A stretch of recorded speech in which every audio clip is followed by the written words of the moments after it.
Sebelum saya akhiri, nih ada banyak yang bertanya. Tolong dengar dengan serius, ini serius. Ini banyak yang bertanya di medsos, supaya sekali jawab enak sini. Ustadz, bagaimana pendapat Ustadz tentang penutupan masjid selama PPKM di Jakarta? Satu, saya pengikut fatwa Majelis Ulama, bukan pribadi. Ustadz manapun saya lebih memilih Ustadz Majelis Ulama, bukan pribadinya. Namanya majelis, kumpulan orang-orang hebat di dalam Majelis Ulama. Di majelis itu ada ahli fikih, ada ahli sejarah, ada ahli bahasa, ada ahli filsafat, ada ahli sosial. Semua berkumpul, bermusyawarah dan memutuskan rumah ibadah di PPKM untuk sementara dianjurkan untuk tidak datang ke masjid. Tapi di Jakarta, bukan di Pindrang. Tidak semua masjid Indonesia ditutup, khusus Jakarta. Kenapa Jakarta? Terlalu banyak korban COVID. Maka Majelis Ulama menganjurkan untuk sementara beribadah di rumah. Tuh.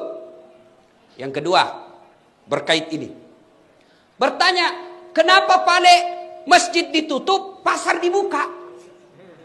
Ya kan biasa kita bertanya begitu toh? Paham ima decek-deceng. Paham dengan baik.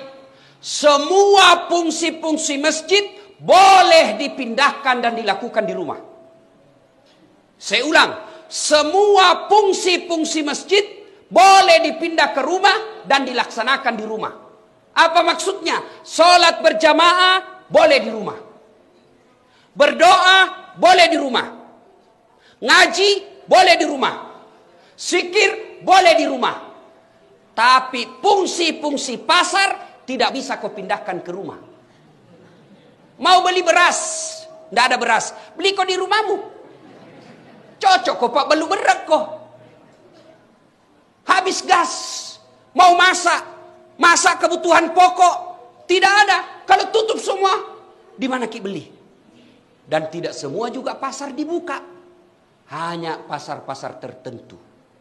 Yang ketiga, Bapak Ibu saudara-saudara sekalian, bijaksana dalam menerima pesan-pesan media sosial.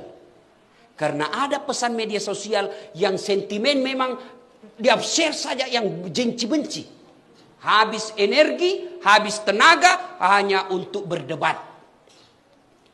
Yang keempat, kita berpesan kepada pemerintah untuk lebih serius lagi menangani COVID ini.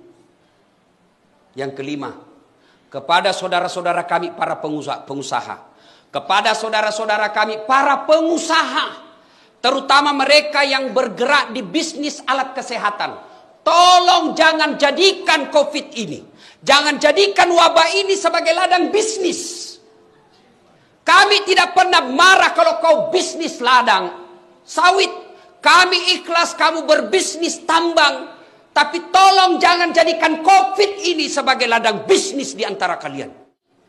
Kasihan masyarakat kita. Mereka hilang nafkahnya, mereka hilang lapangan kerjanya, mereka hilang keluarganya. Lalu kau jadikan ini COVID sebagai ladang bisnis, demi Allah tidak berkah hidupmu sampai akhirat. Mudah-mudahan COVID ini segera berlalu. Tidak enak kita punya hidup selama COVID. Kemana-mana tutup masker.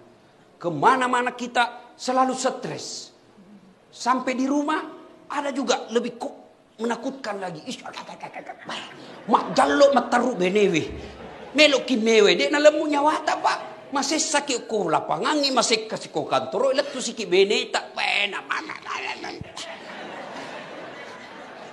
Tanya ya pak. Tanya ya. Ini mana tuh.